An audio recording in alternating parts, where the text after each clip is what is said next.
Hi, so welcome to Mexican Mountain here in the middle of San Rafael Swell.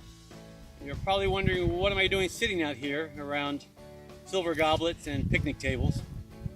One of our current tours is for guests who are flying through the Mighty Five National Park area, and they'll land somewhere behind me, hopefully far enough away not to mess up the picnic table. And then they'll have lunch here. Our guide today is Lee Jeffs and his son and his grandson, and a friend of ours from Price, Ted, the country cowboy guitar player.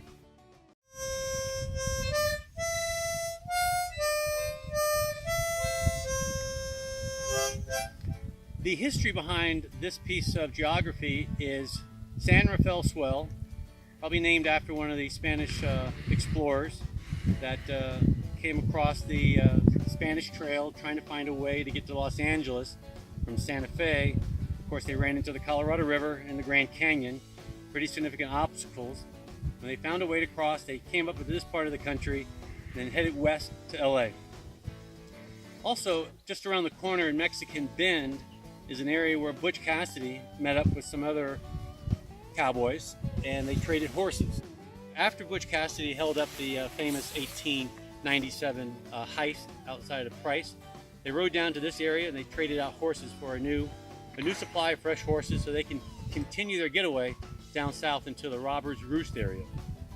Now, there's a little bit of history behind Mexican Men from a historical standpoint, cowboys and Indians. Off to my left, there's a panel of pictographs that were etched in stone from probably Fremont or Anasazi Indians thousands of years ago. They're still there, so our guests will go take a look. Also around 1975, Wanaco Petroleum Company built this airstrip so they could drill for oil. They drilled about 4,000 feet. They came up with a goose egg they picked up and took off. Now the airstrip remains and has been cared for. You can see a windsock behind me, and quite often bush pilots from all around the country will fly to the backcountry airstrips such as this to test their skills. It's a beautiful piece of geography. Very few people make it out here. It's one of the locals' last resort before it gets invaded with tourists coming from all over the world to see the national parks. So we're going to wait here for a few more minutes, and we look forward to welcoming our guests once they land. Thank you.